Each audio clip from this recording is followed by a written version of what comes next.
understand people's concerns about getting involved in wars in the Middle East, getting sucked into the situation in Syria.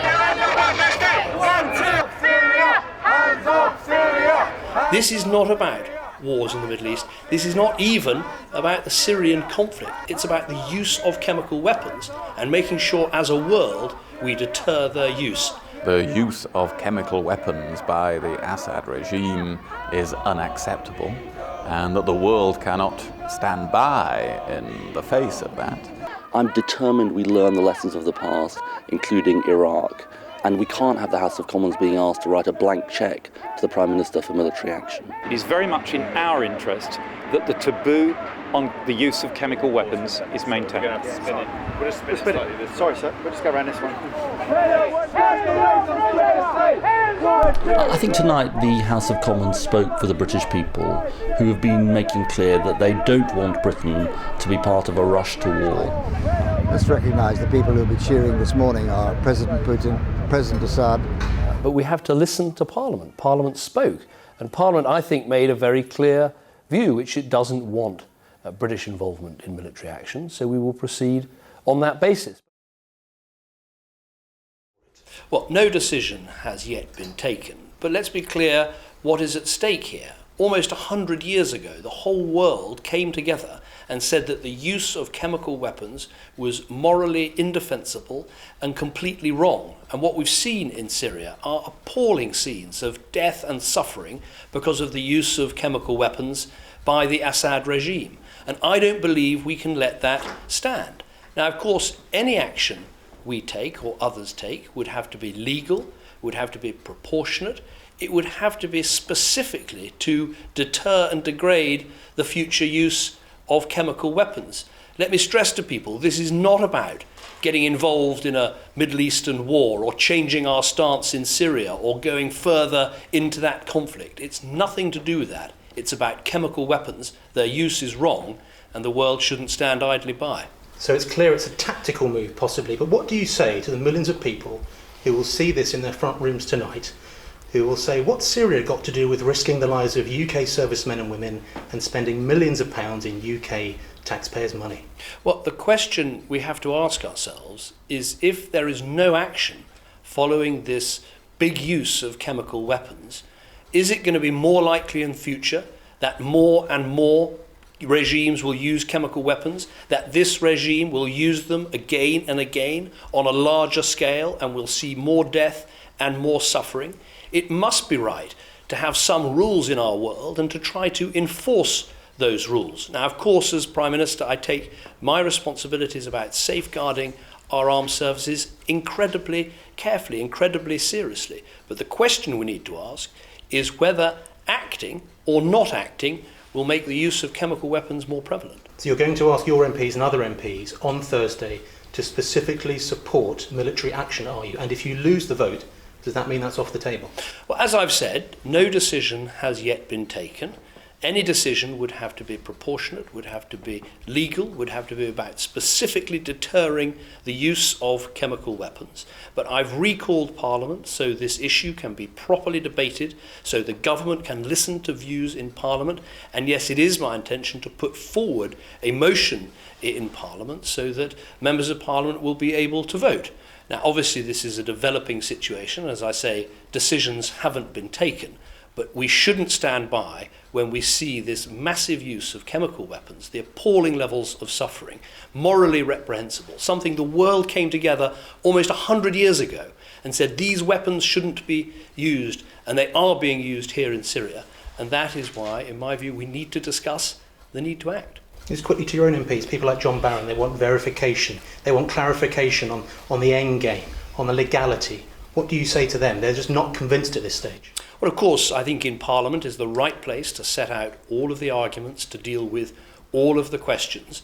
But I would say this to people, there is never 100% certainty. There's never one piece or several pieces of intelligence that can give you absolute certainty. But what we know is this regime has huge stocks of chemical weapons. We know that they have used them on at least 10 occasions prior to this last wide-scale use. We know that they have both the motive and the opportunity, whereas the opposition does not have those things, and the opposition's chance of having used chemical weapons, in our view, is vanishingly small. We know all these things. The question now for us is, are we more likely to deter the future use of chemical weapons by acting or not acting? That's the consideration. But let me say again, I understand people's concerns about getting involved in wars in the Middle East, getting sucked into the situation in Syria. This is not about wars in the Middle East. This is not even about the Syrian conflict. It's about the use of chemical weapons and making sure as a world we deter their use and we deter the appalling scenes that we've all seen on our television screens. Prime Minister, thank you. Why are we now considering military action? I think many people who've been watching this horrific bloodshed unfold in Syria over the last couple of years will ask themselves, why is it that the international community, why is France, America, Britain, considering a serious response to what's happened in Syria? And the answer is that the murder of innocent men, women and children through the use of chemical weapons is a repugnant crime and a flagrant abuse of international law. And if we stand idly by, we set a very dangerous precedent indeed, where brutal dictators and brutal rulers will feel they can get away with using chemical weapons on a larger and larger scale in the future. These are weapons which were used on a large scale in the First World War and banned back in the 1920s. So what we're considering is a serious response to that. What we're not considering is regime change, trying to topple the Assad regime, trying to settle the civil war in Syria one way or another. That needs to be settled through a political process. We're not considering an open-ended military intervention with boots on the ground like we saw in Iraq. What is being considered are measures which are legal, which are proportionate, and which are specific to discouraging and sending out a clear signal that the use of chemical weapons in this day and age is simply intolerable. How confident are you that it will be legal? Well, any steps we will take will have to be legal. This government, this coalition government, of course, is not going to act outside the remit of international law. But let's remember that the use of chemical weapons is a flagrant abuse of international law. These weapons were first banned by international conventions back in the 1920s after their widespread use in the First World War 100 years ago. And what we want to ensure as an international community is that we don't go back to a world in which people think that they can use these heinous weapons with impunity. Can you carry the rest of your party with you? Look, my party believes in the rule of law. We believe in the value of the international conventions which have banned the use of chemical weapons, and we want to stand up for the standards and norms in the civilized world, which for close to a century have always considered the use of these weapons to be totally and utterly unacceptable. But you opposed the intervention in Iraq. There was evidence of the use of chemical weapons by Saddam. You opposed intervention against him. Why are you as a party now supporting intervention against President Assad? I was opposed. The Liberal Democrats were staunchly opposed to the open-ended military intervention in Iraq for all the reasons that we know. This is quite different to that boots-on-the-ground invasion of another country. This is about taking proportionate, legal and carefully circumscribed steps to ensure that everybody understands the world round that we will not stand idly by whilst chemical weapons are used in complete contravention of international law. I believe that ahead of any action involving UK armed forces in Syria, it is the responsibility of the British Prime Minister to come to the British Parliament and to make his case, to set out the evidence that he has seen, to explain the course of action that he wants to advance, and to answer the questions of politicians and of parliamentarians ahead of a vote in the House of Commons. Would you support some form of military action in Syria?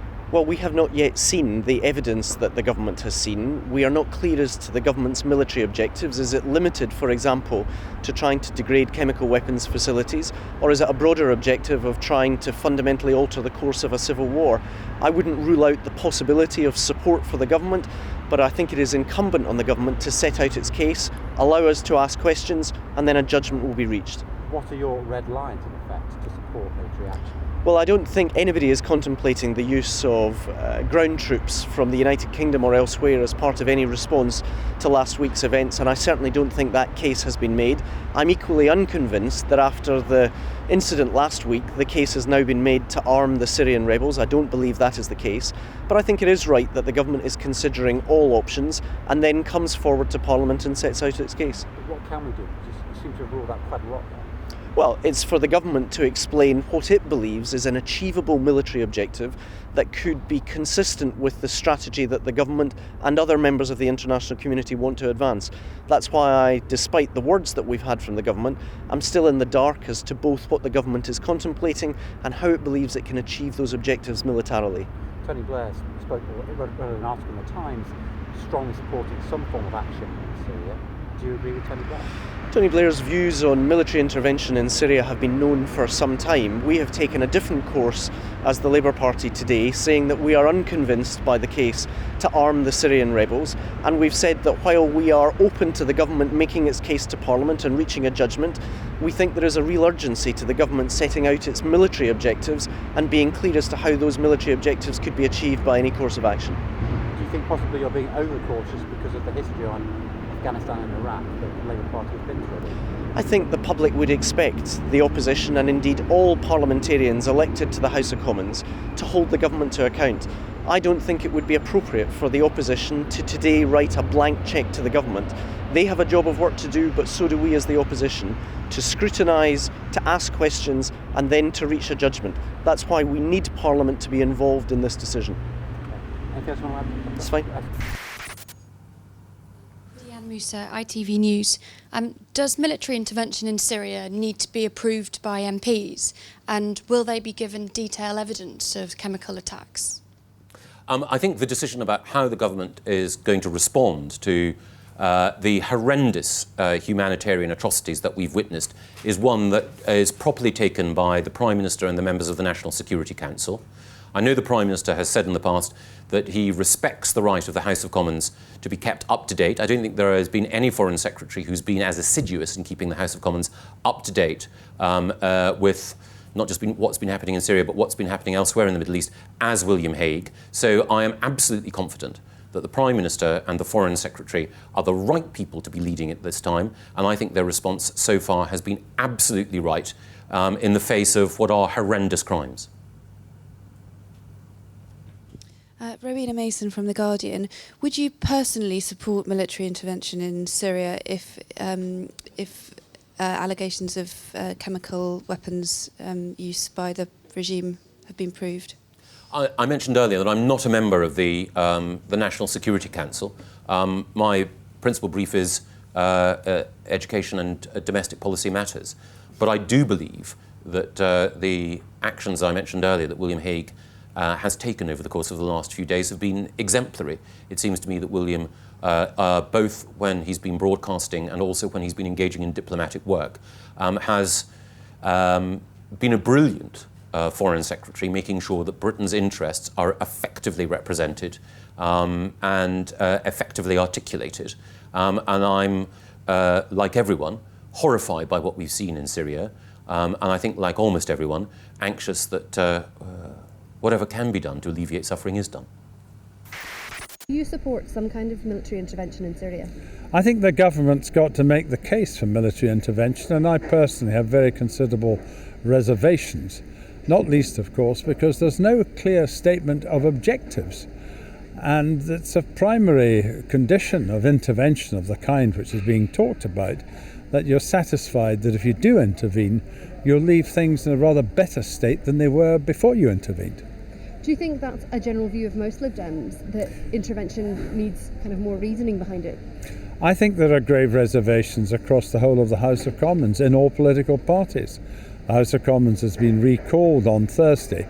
The Prime Minister will have to set out very clearly and very persuasively precisely why he believes it's in the interest of the United Kingdom that we should embark upon military action. Now, do you believe that a vote is a good idea? We had a vote in relation to... I'll do that again. As a matter of precedent, a vote has been essential. There was a vote in the House of Commons in Tony Blair's time in relation to military action against Iraq. And of course David Cameron similarly had a vote when it came to military intervention in Libya. I don't think that he had any alternative. He had to bow to the inevitable. Now, if a vote goes ahead, do you think it should be binding as well? The decision to go to war or not is one which rests essentially with the Prime Minister and the Cabinet. But if there's a substantial majority against military action, then the Prime Minister would have to take that into account. He can't be bound, but politically it would be very damaging for him were he to ignore a vote on the part of the House of Commons not to proceed. Now, do you think before any vote can actually take place that there needs to be some kind of presenting of evidence that chemical weapons are even being used, if there is evidence, of course? I think it would be very difficult to justify any military action before the United Nations inspectors have reported without clear information first about whether or not chemical weapons were used. I think there's a presumption that they were. I'm not at all... I'll do that again. I was distracted by the chat. Can you ask for the question again? Do you think that any vote could go ahead without any specific evidence of chemical weapons being used? I think it would be very difficult to have a conclusive vote in the absence of a report from the United Nations inspectors. I think it's a presumption that chemical weapons were used, but it needs proper analysis and it needs proper conclusions. I don't think there's any doubt whatsoever that to take a decision, and indeed to take military action in advance of that, would find very little support in the House of Commons. See if there's any other... Also, do you think that if the West does start to intervene, that actually the violence would escalate there? We have no clear indication as to what the objectives are here. Some people say it's punishment. Some people say it's a deterrent. But the one question upon which we need all to be satisfied is, what is the clear intention behind the use of military action? It would be unfortunate, to say the least, if military action were being taken in order to justify President Obama's description of red lines and the use of the expression a game changer. What we should be concerned about, what we need to be concerned about, is the merits of military action, not whether a failure to do so would be embarrassing for the White House. Now the US, like you say, they've been very ready to say, if military action is the way that President Obama wants to go, we're ready to do it and we're in position to do it. Do you think it would be wise or foolish for the UK to simply kind of follow on the coattails of what the US are doing? Britain will have to make up its own mind. The British Prime Minister will have to make up his mind, and the British Parliament will have to make up its collective mind as to whether it's the right thing to do. There's no room in this particular discussion for the fallacy, my ally, right or wrong. Just a bit voice level. I'll speak at about this level, I hope that's okay. That's lovely, thank you. Okay. Mr. Miliband, you've had a meeting with the Prime Minister about Syria. What can you tell us about what the Prime Minister said to you? I believe that the use of chemical weapons on innocent civilians, killing hundreds of them, is abhorrent and can't simply be ignored. So when I saw the Prime Minister this afternoon, I said to him that we, the Labour Party, would consider supporting international action, but only on the basis that it was legal, that it was specifically limited to deterring the future use of chemical weapons, and that any action contemplated had clear and achievable military goals, and will be scrutinising any action that is contemplated on that basis. What are the goals that you think the government should be striving for? Well, I think any action that it is contemplating must be legal. It must have a proper, sound legal base in international law. I think that's incredibly important. I think it must be directed at stopping further chemical weapons attacks on the innocent civilians of Syria who appear to have been subjected to those attacks. And it must have goals that can be achieved. because we know from past conflicts that we've got to be very, very clear at the outset, if action is contemplated, that there are achievable goals. And I think the British public would expect nothing less from us in scrutinising any proposals, and indeed nothing less from the Prime Minister. How likely is it that the Labour Party might table an amendment to the government's motion on Thursday? We'll be scrutinising what the government puts forward, and I think that's the right thing to do. Look, I've always felt on the basis of foreign policy that we should seek to work with the government if they have clear objectives, and we will be seeking to have further discussions, and indeed the Prime Minister made himself available today for a discussion today and in the coming days to talk further about these issues, and that's what I'll do. But I've set out very clear criteria that must be met if the Labour Party is to support the motion in the House of Commons on Thursday, and indeed any international action. How convinced are you by the evidence about the use of chemical weapons, given the lessons of Iraq in 2003? I think there is a lot of evidence that's mounted, not just about this chemical weapons attack, but a number of attacks that have taken place. But I think it's clearly the case that we want to, if we possibly can, hear from the UN weapons inspectors, hear what they have discovered so far. Now, they have been conducting their inquiries under the greatest of duress in very difficult circumstances, but clearly, given the lessons of history, it will be very much preferable to hear from them about what they have discovered so far, and to see any evidence that our government has, or indeed the US government has, that can be made publicly available. How likely is it, do you think, we might see a ConLab coalition here with the two front benches supporting military action and helping Mr Cameron defeat those Conservative and Labour backbenchers who oppose military action? I have only one criteria that matters to me here, which is the national interest. What is in our national interest and what is the right thing to do for Britain? I supported the Prime Minister when it came to the conflict in Libya. I was sceptical when he made proposals or hinted at proposals to arm the rebels in Syria, because I didn't think that would help the situation. I think the use of chemical weapons is abhorrent, and I think it can't simply be ignored, but we've got to be very clear-eyed if we undertake international action, and that's the basis on which I'll be scrutinising any action.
I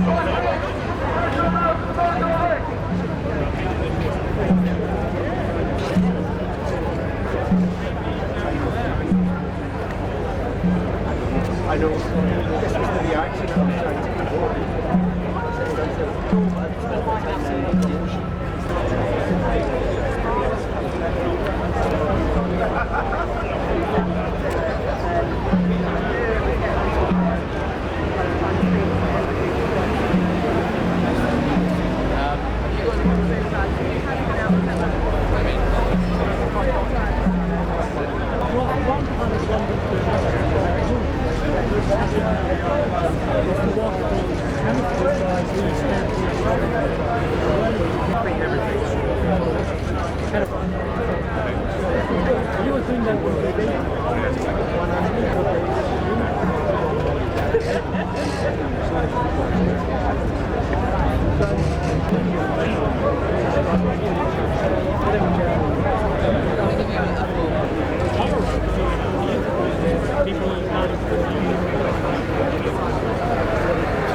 Do I do it?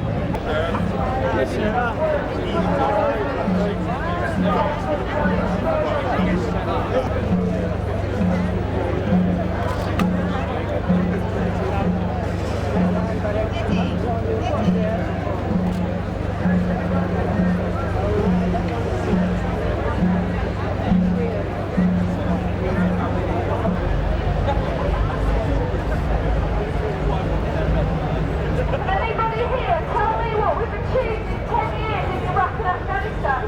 Can anybody tell me? Because I've been asking all day and nobody has given me an answer. So, we haven't got the money for that, but all of a sudden we've got as much money as we've ever got lawyers. When are we going to stop people? This is the truth about British banks. They don't give a damn about whether you can give birth because there are no hospitals. They don't give a toss about whether your school is closed. But all they care about is money and profits. And what is better to help with profits than slaughter and war, than forcing open the markets and resources of the Middle East for cheap editors and markets of the region and investment, because British banks are not kind, they're not helpful, they are the greatest sponsors of oppression around the world. Barclays Bank were the largest investors in apartheid South Africa. It's constantly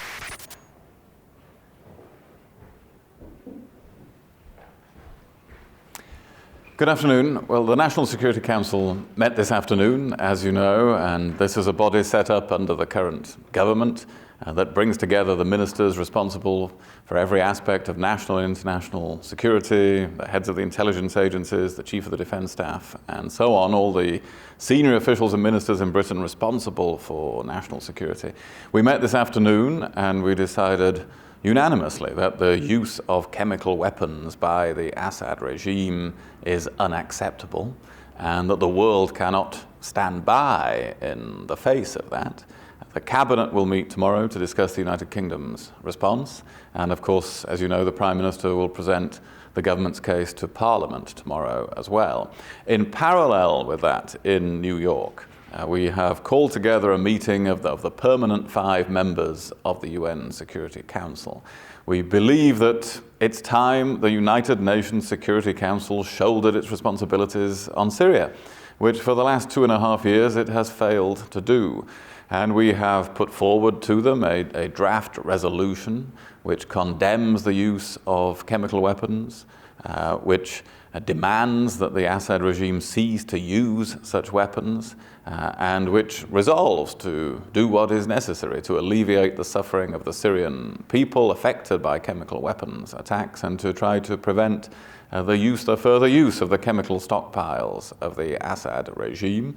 I expect there will be further discussions in New York over the coming days, but we have started those discussions about a UN resolution, because by far the best thing would be if the United Nations could be united, unlikely as that seems in the face of vetoes from Russia and China that we've had in the past, but we have to try to do that.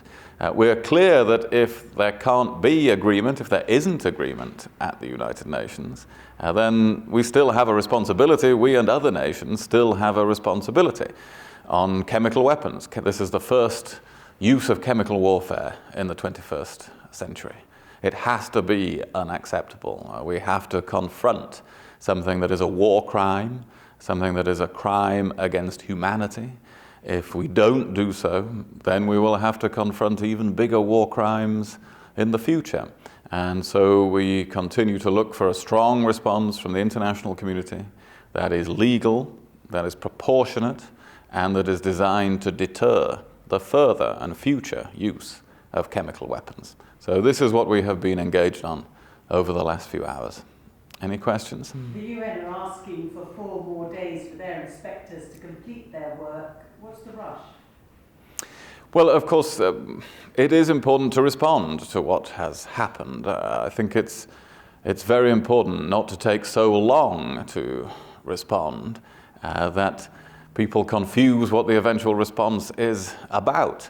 It's very important for a regime like the Assad regime to know that there is a clear response when they cross such an important line. And as I say, this is the first use of chemical warfare in this century.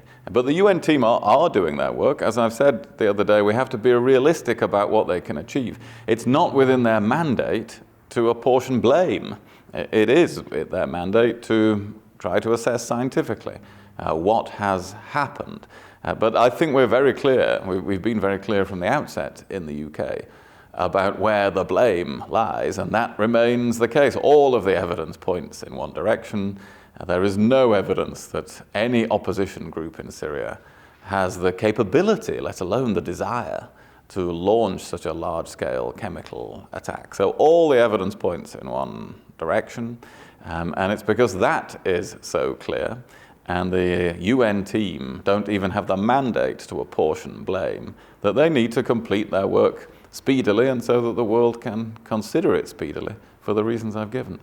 Isn't there a danger, though, that people see this as a rerun of Iraq, going to the UN at the 11th hour and failing to get an endorsement from the Security Council, then taking unilateral action? Won't that leave us in a very, very exposed position? Well, this is a very different situation from anything that happened over Iraq. I think we have to be clear about this. This is a situation now in Syria in which 100,000 people have died. There are 2 million refugees. Chemical weapons have been used. This is not a situation in which we're waiting for intelligence to see if certain weapons exist. The Assad regime acknowledges it has chemical weapons. There are previous instances over the last year when we believe it's used chemical weapons. There is no plausible alternative explanation for this other than that they have used chemical weapons. It is a quite different situation from Iraq, an entirely different situation, and our government is going about it in an entirely different way, with a National Security Council, with clear legal advice from the Attorney General, going to Parliament with the maximum information that we can provide.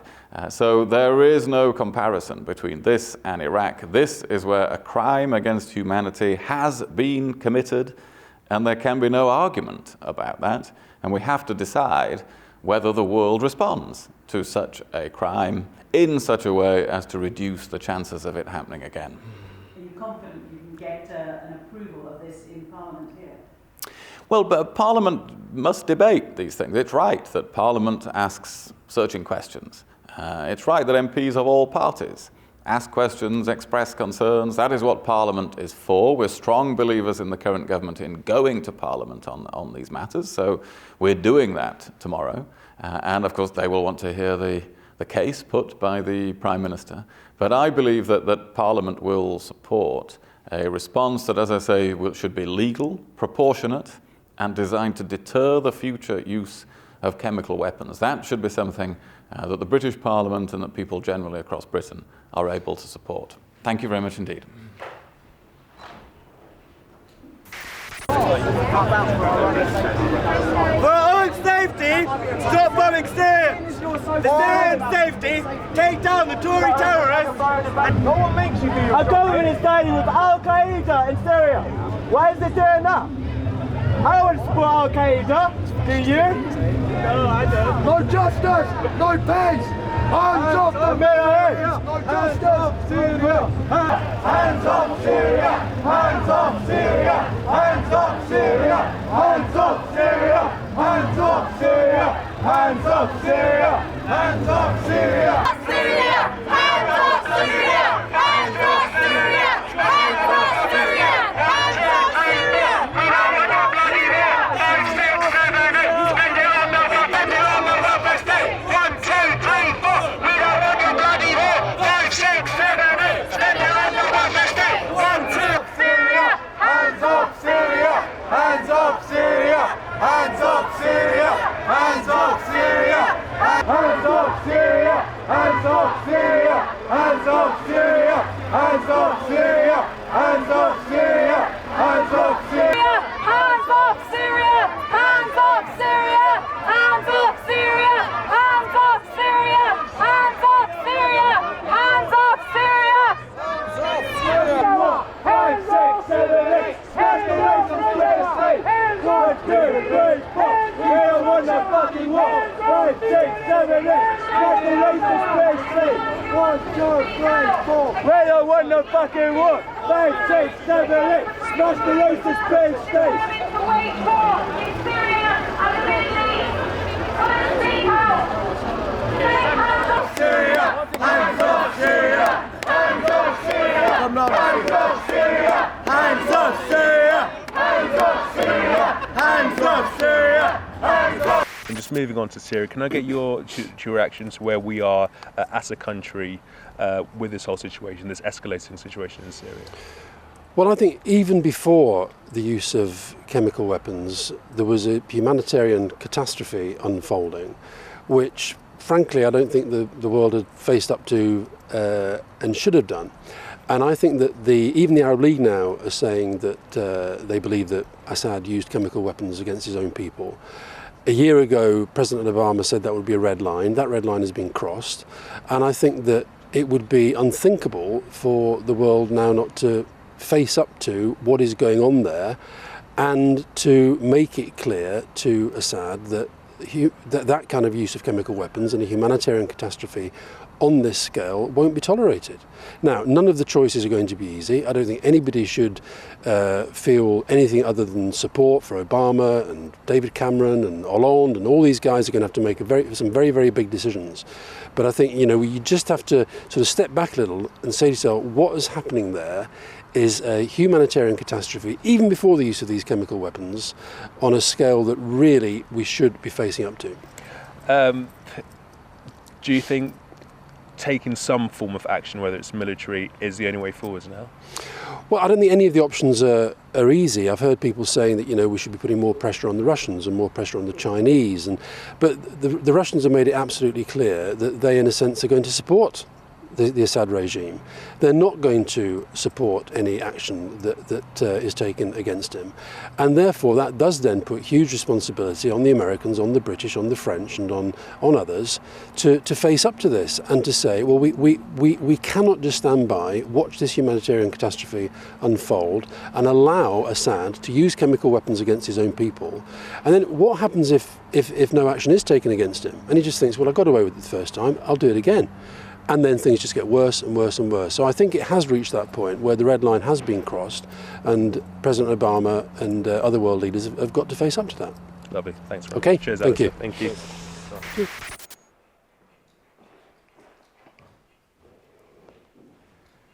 Good evening. Good evening.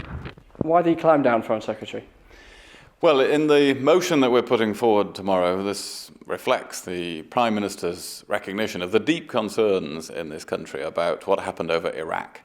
That is well acknowledged across all political parties in this country.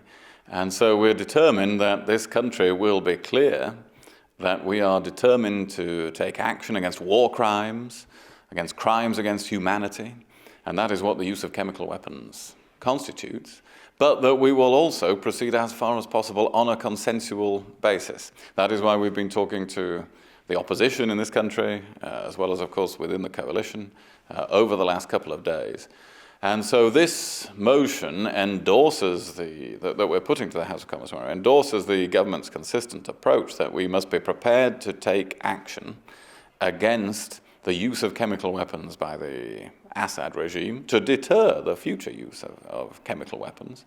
But it also reflects the desire to proceed on a consensual basis, if possible, without votes that are on narrow majorities or on party lines, but to ensure that there is widespread support across the House of Commons, and of course respect for the United Nations processes as well. And so it brings all of those things together, and I hope that on that basis the House of Commons tomorrow, Parliament as a whole tomorrow, can express its strong support for maintaining the prohibition on chemical weapons in the world, but be prepared to take action on the basis of the maximum consent that can be achieved. So, in short, you blinked when you saw Labour's amendment? Well, it's important, as I say, to proceed on a consensual basis. This is a democratic country. It is a democratic parliament, and people throughout the world understand that. And we are trying to take decisions on these matters in a way in which everybody's opinions are taken fully into account. We had a meeting of the National Security Council today, which brings together the intelligence chiefs, the chief of the defense staff, the ministers, in a meeting where all evidence is considered together. This is one of the lessons of the last decade, that we have to do that. We will have a cabinet meeting tomorrow where we will do a similar thing. And in Parliament, as I say, we are trying to proceed with the maximum degree of consent. This is, after all, something on which the world should be able to unite. That the use of chemical weapons in the 21st century is unacceptable. And so we are making every possible effort to make sure the British Parliament can unite. So have we made an effort here to accommodate the concerns and questions of other parties? Yes, we have. But I think we should regard that as something positive in such a difficult situation. And so would you hope then that there could be a second vote perhaps next week once the various hurdles at the United Nations have been jumped through? Well, we will have to come back to that. Will be up to Parliament. We will no doubt be able to come back to that question. What we would do tomorrow is clearly establish the principles of our approach. Yes, we want the UN inspectors to do their work as quickly as possible. I stress, as I've stressed before, that it's not actually their job to apportion blame. They are there to assess whether chemical weapons have been used. We already have our own very strong view about who is to blame. That is the Assad regime. In fact, there is no plausible explanation for anybody else being to blame. So there is already, from the eyewitness accounts, from the fact that the Assad regime has used chemical weapons before and has chemical weapon stocks and was bombarding this area when these crimes took place, already a huge amount of evidence. But it is understandable that people want to see what the UN inspectors say. That is completely understandable. And so that is incorporated into our motion tomorrow. Final question then, is all of this a reminder of the legacy of 10 years ago, that here we are now in a situation where because of the concerns in Parliament and in the country, there is going to be this second vote perhaps next week, and that could mean that our allies, the United States, go ahead with military action without the UK's involvement? Well, the United States is able to make they're able to make their own decisions, of course. We will remain closely coordinated with them and in close touch with them, as we are every day. I speak to my counterpart every day, Secretary Kerry, and have done so this evening. So, of course, they will be able to make their own decisions, but we will continue to be determined that the world should reject the use of chemical weapons, that the United Kingdom has a role to play in that. And so, of course, it depends on the circumstances coming back for a second vote, but we're clear that that second vote can be held, and we're establishing the principles for that tomorrow. And so I hope the message will go out loud and clear from Britain that the use of chemical weapons in the 21st century cannot be tolerated. And that is something which people across all political parties should be able to support. Thank you very much indeed. Thank you.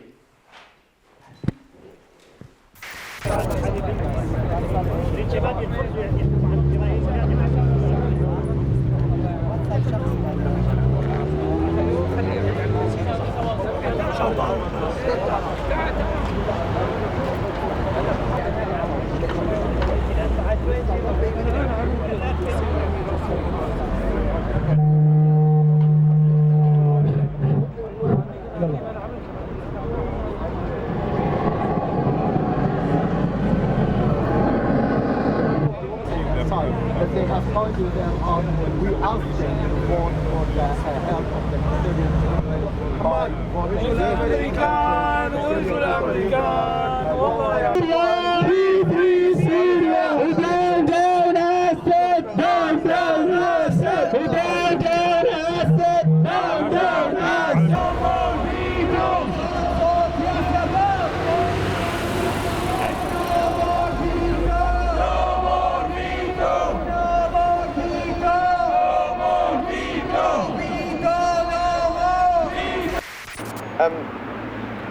Secretary of State, this in the Parliament today is really just one step on the way to intervention. What's your timescale that you're working to? Well, we've set out a process today that will have to be followed. It will allow for the inspectors to complete their work, to report back to the UN Security Council, and then for a proper amount of time to have a serious attempt at getting a UN Security Council resolution. Hopefully we'll secure that, but recent history tells us that we can probably expect the Russians to veto any such resolution. Once we've exhausted that process, we will then come back to Parliament. There will be a further debate in Parliament, and Parliament will decide what, if any, further action the UK should take part in. Earlier this week, it looked very much like we were working towards this weekend. Our armed forces can't stay on standby forever, can they? So there must be an end point in your mind, at least. Well, I'm not going to comment on military dispositions and military readiness, but we are clear that there is great value in the face of understandable public scepticism because of what happened in Iraq. There is great value in trying to build a proper consensus. We've sought today, with the motion we've tabled, to address the concerns of the leader of the opposition, to address the concerns of some of our own colleagues, some Liberal Democrats. We have embraced the UN process as a proper process that we need to go through, and we will exhaust that process now before coming back to Parliament again. That's the right way to go. You say you're looking for consensus. A lot of people would say it looks like you've got cold feet. The Prime Minister has got cold feet. What would you say to that? No, not at all. We have to decide as a country how we are going to respond to an illegal use of a weapon of mass destruction by this despotic regime. We've got to decide what kind of a country we want to be. Do we want to be the kind of country that turns its back on someone who has a flagrant disregard for international law and the norms of humanitarian conduct? Or do we want to be a country that is prepared with its allies and partners in the international community to stand up for the rule of law and for the international norms that keep us safe? And this is not about Britain interfering in somebody else's business. This is very much about Britain's self-interest. It is very much in our interest that the taboo on the use of chemical weapons is maintained. We'll just spin it slightly. Sorry, sir. We'll just go around this one. So what were we saying? Where were we? We got to the point. So is this really? I'll ask a slightly different question. Is this really something which Britain should be getting involved in? Is there a national interest for us? Yes, there is. It's very clearly in Britain's national interest to maintain the taboo on the use of chemical weapons. That has lasted nearly 100 years now, and we cannot allow this kind of criminal act to go unresponded to. And there was a lot of talk from some former heads of the army, former heads of the navy, saying they don't want this any military action. Lord Dannatt and Lord West. There's also talk that the current chief of the defence staff wasn't really keen on the military getting involved. Is it objections from the military which are really holding you back? No, not at all. The military, as always, prepare the options. The National Security Council decides how to use them, and Parliament will sanction any action that takes place. But there is a huge difference between getting embroiled in Syria's civil war, something about which I would be very cautious, and addressing a flagrant breach of international law through the use of chemical weapons. And we have a very clear national interest, and indeed I would argue a national duty, in standing up for the international law and rules that prevent the use of chemical weapons. We've sent more Typhoon fighter jets out to Cyprus. Why is that? Are they there for defensive reasons, or is it the case that they're really there to potentially get involved in some form of intervention in Syria? Their role is purely defensive. They are air defence fighters. They're not ground attack aircraft.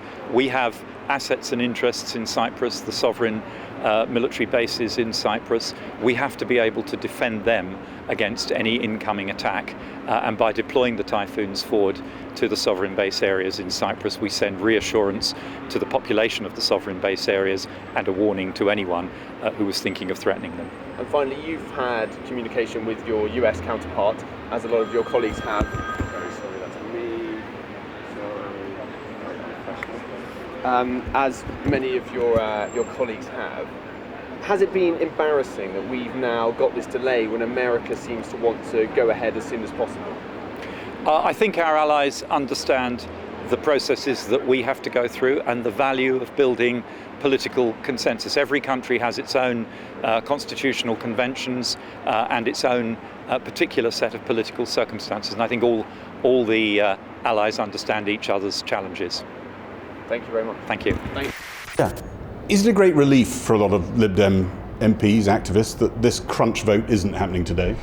Well, I think Liberal Democrats across the country will, like everybody else, be appalled by what they've seen in Syria. What looks like a chemical attack, looks like it was done by Assad. It's a war crime and something we should not take lightly. But likewise, I think Liberal Democrats, like the majority of people across the country, want to make sure we don't repeat Labour's mistakes over Iraq. And what we do is make sure that any response is done not in a rushed way, not in a way that could lead things to getting worse, and not in any way that might be deemed to be illegal and outside the constraints of international law. That's why it's really good news that the motion today now ensures that the UN inspectors are allowed to complete their job, something Tony Blair never allowed Hans Blix to do. Something Nick Clegg wasn't asking for. This has been required by Ed Miliband. No, I can tell you from the conversations I had with Nick Clegg earlier this week that the call for the UN inspectors to be allowed to complete their job, and indeed for the UK to make a proposed resolution to the UN, came from Nick Clegg. And so this is something we're very pleased about. It's important, though, that this is something that MPs from all parties get the chance to debate. Recalls are rare, but in this case, absolutely right. And what is good about today's debate is it'll be a full one, I'm sure, with all different views being put in the chamber. The critical thing in all this, though, is that now we have got a situation where there will be no rush to a UK-backed military response. I think that is the right thing. So just to be clear, is it your understanding that Nick Clegg's position within the coalition was that there should be no military attacks by Britain on Syria until the UN inspectors had reported back? Certainly our view has been that the United Nations needs to be, or the UN route needs to be exhausted in a way that it never was before Iraq, and that's something that we've always believed. Having said all that, it's important that we try and do this in a collegiate way, and that includes Mr Miliband, not just the parties in the coalition, which is why Labour have been involved in these discussions far more than any opposition party's ever been before, and that is right. You know, this is something that's incredibly serious.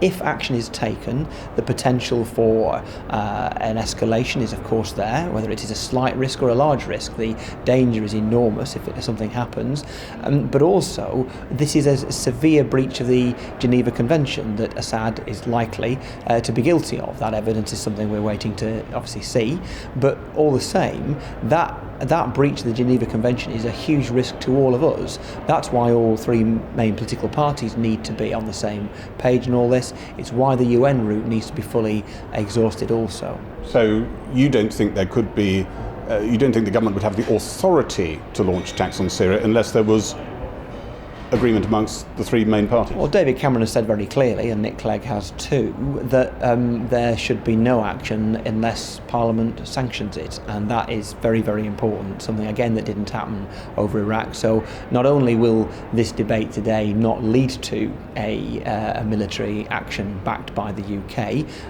if it is passed, if the motion is passed today, but there would have to be another vote at whatever point, probably rather soon, to ensure that there was full legitimacy should there be any kind of attack. So it's right that there is democratic legitimacy in all this, and David Cameron's said that, I think, in advance of today. You are president of the party, very much in touch with the grassroots. From your contacts with Lib Dem party members, what percentage would you say were in favour of an attack on Syria by Britain? I think there is a clear concern. I mean, we're a party that stood out, I suppose, twice in the last 15 years on an issue like this. Once in Iraq, where we took the right decision to oppose that illegal war, and once on Kosovo, where we took the decision to call for intervention when Labour and the Tories were dragging their feet to protect innocent people in Kosovo against the genocide. So we're a party that doesn't necessarily believe that no action is the right thing. We're a party that believes that right and legal action is the right thing if and when that might be the case, and we've got to make sure this action is legal. And so the view of party members, indeed the view of Liberal Democrats in the government, is the same, which is that any action has got to be legal, got to be justified, got to be proportionate, and if it cannot be, then it mustn't take place.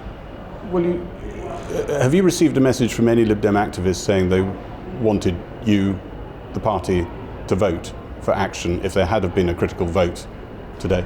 I think the views, as you might expect, have been ones raising concern that the UN inspectors should be allowed to finish their job, concern that there should be no instant rush to military action, that it should be done through the United Nations auspices if at all possible. So those concerns are the ones that I've raised. You've heard Min Campbell raise them in recent days, and they're indeed the ones that I think party members tend to feel as well. I think there's a great unity across the party that this is an appalling thing that has happened a week ago in Syria, but we need to ascertain that what happens next is something which will be legal and that would be not likely to lead to, shall we say, making the situation even worse. And given that, given the high threshold of evidence people now want, given the watertight legal reassurance they want, given the reassurance that Lib Dem activists want about how there aren't going to be dangerous repercussions from action, what do you think are really the chances that Lib Dems will vote for military action at some point in the future? They're fast disappearing, aren't they? Well, what's interesting now, I guess, is that the United States and Obama, of all people, I think the one senator who voted against the Iraq war, he must understand that the experience of Iraq will make people feel much more uncertain, much more hesitant about taking action, even though this is a completely different scenario to what happened over Iraq with George Bush and Tony Blair. Nevertheless, there's bound to be hesitancy, and Obama ought to understand that, and that we will want to go through correct processes. Having said that, the US regime may still decide that we're taking too long over this as a country, and go and take action anyway. Now, that would still be something that would concern me, because the reality is that whether we're involved in the action or not, it needs to be seen to be legitimate. Otherwise, you end up in a situation where there are reprisals, and what has happened last week is a disgrace, is a crime against humanity, but we could end up in a situation where we put even more lives at risk if this is handled badly. So I think the UK government is handling this wisely, in a sensible way, trying to make sure there is consensus across the parties, and on an international level. My concern now is not so much what this government does, but what other countries' governments do that could lead us into a conflagration that could have serious ramifications for all of us. Isn't the truth that Ed Miliband slightly got the Lib Dems off a hook today by having this crunch vote delayed?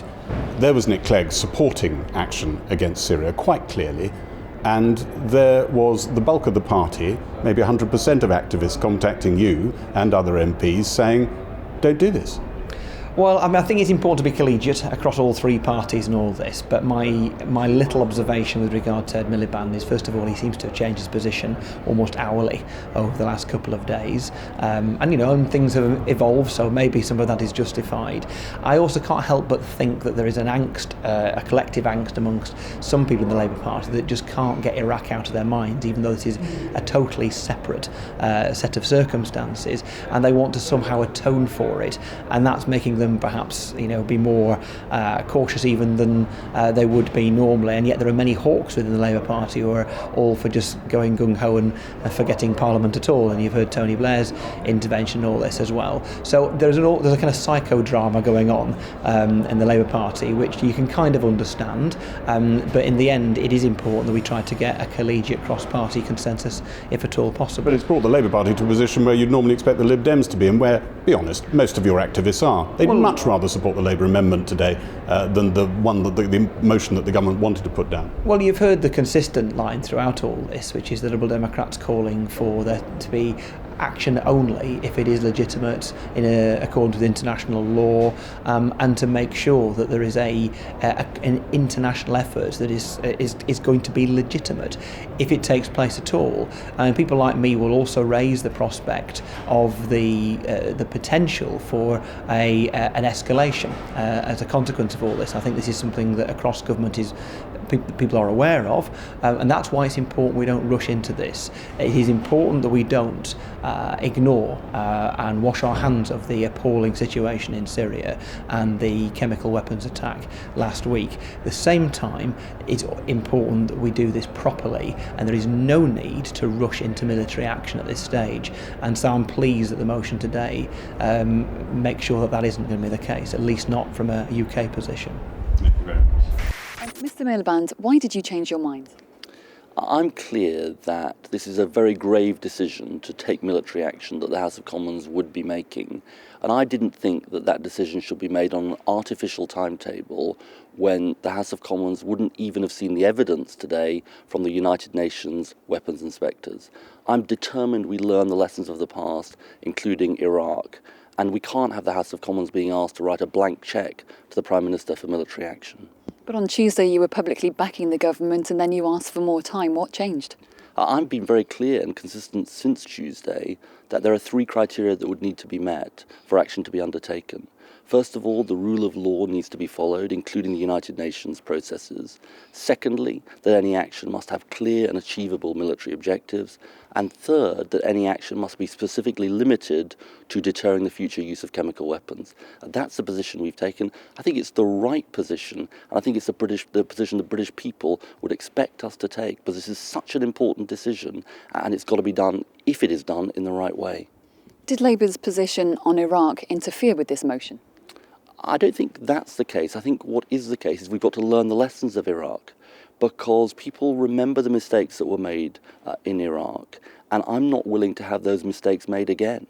And one of the most important lessons from Iraq is about giving the United Nations, which is the body that we are part of, the proper chance to do its work. And I believe that if we tried to make that decision today on military action, we wouldn't have been giving the United Nations the proper time to do that work. That's why I think it's the right thing to do to put forward Labour's amendment. And is your party simply against military action? No, because we've said that the chemical weapons attack, which has been suspected that took place in Syria, killing innocent civilians, is a terrible atrocity, and it can't simply be ignored. But if we are to undertake military action, then certain conditions would have to be met. And what our amendment does today is it lays out a roadmap to a decision for Britain on the conditions that would have to be met, like the legal processes having been followed, including at the United Nations, there being compelling evidence that President Assad was responsible for the action that took place, that there are specific and achievable military objectives, and indeed that it's designed to deter the future use of chemical weapons. I think they're the right conditions that should be met if military action is undertaken. So which way will you be advising your party to vote today? I'll be advising my party to vote for our amendment. And did you think that there's any point recalling Parliament today for this motion? I think it's right that Parliament should discuss an issue of this importance and this gravity, given what is happening internationally and given the actions being contemplated. Thank you.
Syrian child losing life. Through the day, through the night. Through the day, through the night. Syrian women losing life. Syrian women.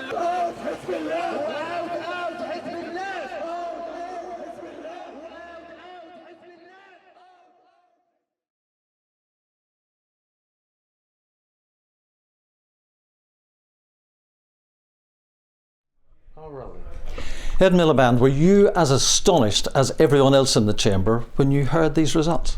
I think tonight the House of Commons spoke for the British people, who have been making clear that they don't want Britain to be part of a rush to war. And I was determined that we learnt the lessons of Iraq and didn't make those same mistakes that we'd made in the past. And I'm glad we made David Cameron see sense this evening. You said David Cameron was made to see sense. In what way? How does he stand now as Prime Minister? I think the problem is that David Cameron was engaging in cavalier and reckless leadership. And it was cavalier and reckless leadership that was taking Britain potentially into war, without going through the United Nations, without putting the evidence properly before the British Parliament. And I think he should learn the lesson from this episode, that what Britain needs is calm and measured leadership, not the kind of leadership he's shown over this issue. Is there a similar message for your leadership, given the fact that your amendment failed as well? Look, I think that what the Labour Party has done is that we've tried to understand what went wrong in the past, including over Iraq. We understood that we didn't give the weapons inspectors proper time on that occasion. We didn't go through the UN Security Council, and we didn't properly foresee the consequences and think through the consequences of the Iraq conflict. We've learnt all those lessons. This is a Labour Party that is changing under my leadership, learning what went wrong in the past, and we've applied those lessons to the issue of Syria in, I hope, a calm and measured way. And I think we contributed this evening to the Prime Minister seeing sense through the vote in the House of Commons.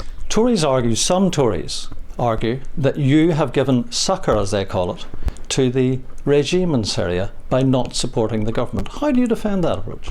I don't accept that. What we've done is we've made sure that Britain hasn't entered into a military conflict in an ill thought through, rash and ill-considered way. And that was what was at risk until the Labour Party intervened and made the Prime Minister see sense. And I think we've done the right thing tonight, and I think the House of Commons has done the right thing. Is there a wider message here in terms of where Britain stands in the world, where it seems to be leading a charge this week in terms of doing something about gas attacks in Syria, but now has been knocked back by its own population? Should Britain be doing that sort of thing? Is that our standing in the world anymore? I think the wider lesson for Britain and for Britain's leadership is that when we seek to act militarily and have the potential to do that, we must do so in a calm and measured way, working through the United Nations, working with other countries, and learning lessons of the past. And I'm afraid the Prime Minister was on course not to do that, and that's why we needed to act to make him see sense. How will he face his counterparts from Russia, from America, when he goes to the G20 next week? What will he say to them? Well, that's a matter for him. I think what's important for me is for the Labour Party to have done the right thing, to have heard the voice of the British people, to have understood the lessons of our past, to be concerned about what was happening to the Syrian people, but to make sure that any action that would have been taken would have been done in the right way, not the wrong way. And I think the House of Commons agreed with us tonight. If David Cameron has been bruised by this episode, have you been bruised as well? Oh, it's not about me. Look, throughout this process, what's been in my mind is how can we help the Syrian people and how can we operate in the right way for Britain? I think they're the tests the British people would have applied, and they're the tests I've been applying. But there won't be any action taken against these chemical attacks in Syria? Well, I think we now have to be part of a renewed diplomatic push and diplomatic pressure on President Assad. I think that's the right way to go. There's not going to be military intervention by Britain, but I think we can still find other ways of making clear our abhorrence of what happened in Syria and putting pressure on President Assad. Great. Okay. Call me an old warhorse if you wish, but I think our country is greatly diminished this morning. MPs cheered last night. Let's recognise the people who will be cheering this morning are President Putin, President Assad, and I have to say Nigel Farage, as Britain seems to be plunging, unless we're very careful, towards isolationism. So we want to get out of Europe, and now we've smashed a relationship with in the United States. We have decided we will not join in an We have decided we will not join in an international coalition led by a Democrat president to stand up for international law. I think, one has to ask, what are the consequences? Special relationship, obviously seriously damaged. Britain now more isolated. By the way, why do we need armed forces any longer in these circumstances? I give you perhaps a very personal opinion.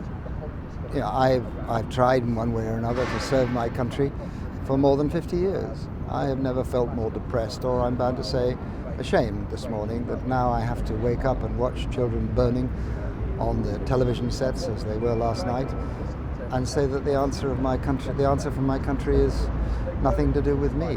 A bad night for the government. I think a bad night for Britain too. Just now, while you've been giving interviews out here, Crispin Blunt, the former minister, one of the rebels last night, was on the radio.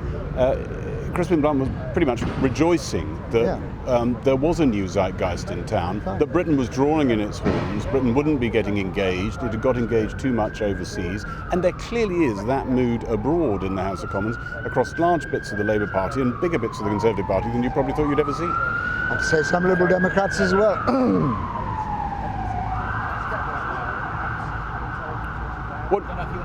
Yeah, I'll go. What do you what do you say to those Tories, perhaps in particular, but others as well, who say Britain must now draw in its horns? Last night was a vote for a much less ambitious, perhaps, foreign policy. Well, that's a view. It's not my view. I don't.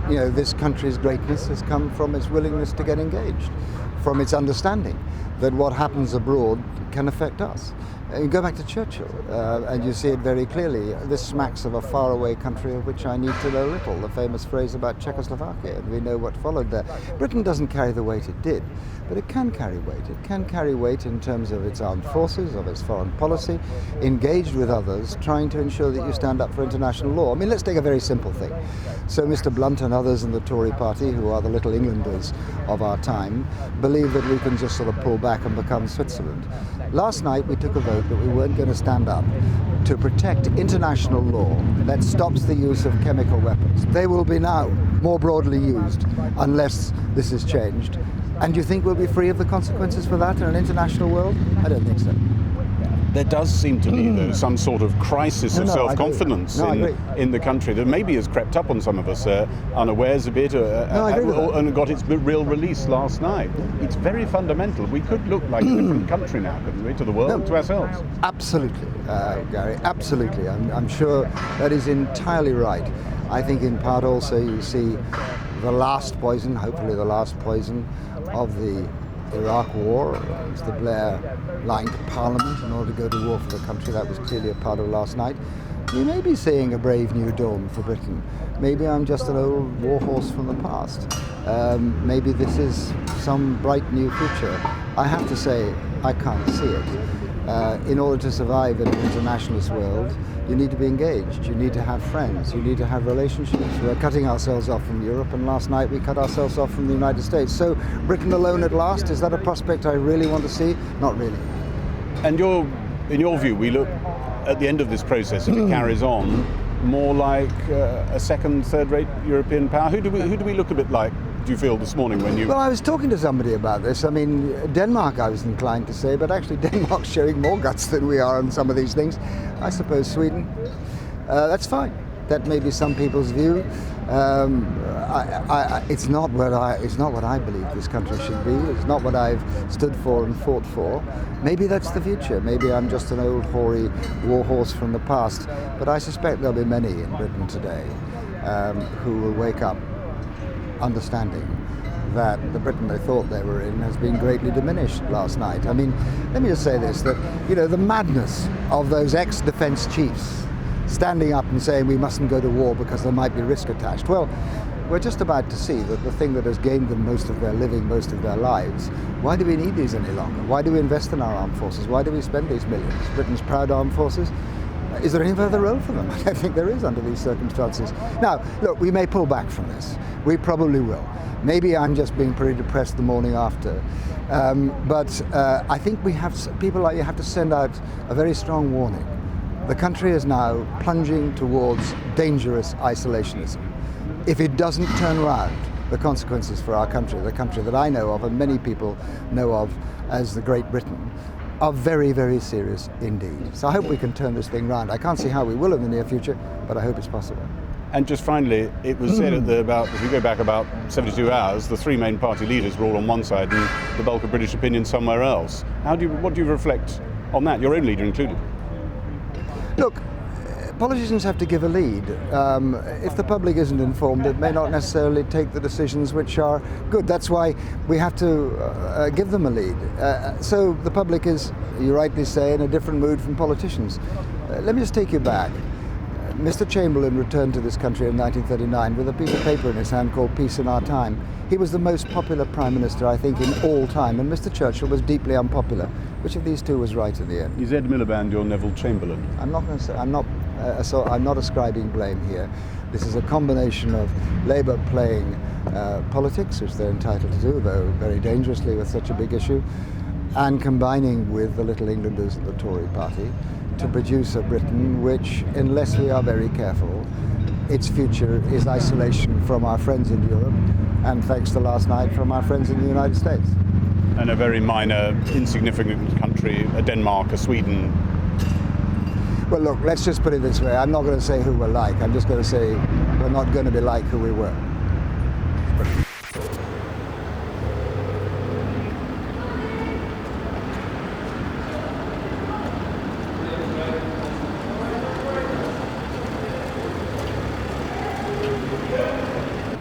How's that? Okay. Yep. So, Chancellor, the Prime Minister went to the Commons yesterday and asked for a strong response to what's been happening in Syria. In fact, what happened was that he was humiliated, wasn't he?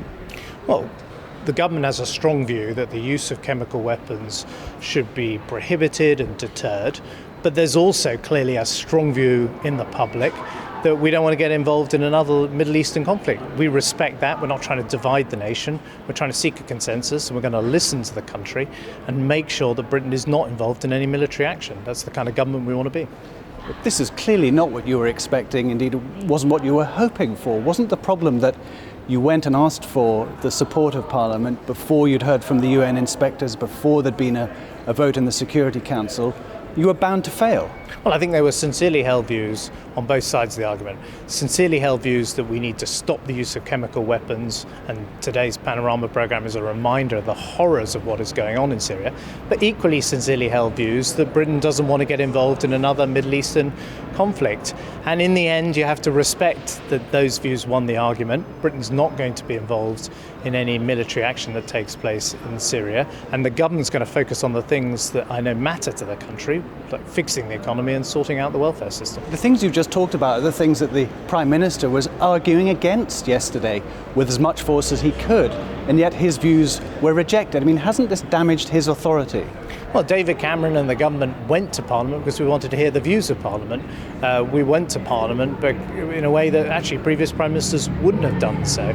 We went to Parliament because of the chemical weapons attacks in Syria and our desire to try and do something to deter them. But we also respect the views of Parliament, respect the views of the public, and we will listen to that. One more question, if I may.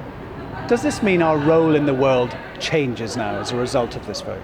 Well, I think we're going to have a debate about Britain's role in the world, but I hope that Britain remains a country that cares about the world around it, doesn't turn its back on the world's problems, and of course does that in a way that is proportionate and respects the views of the British public.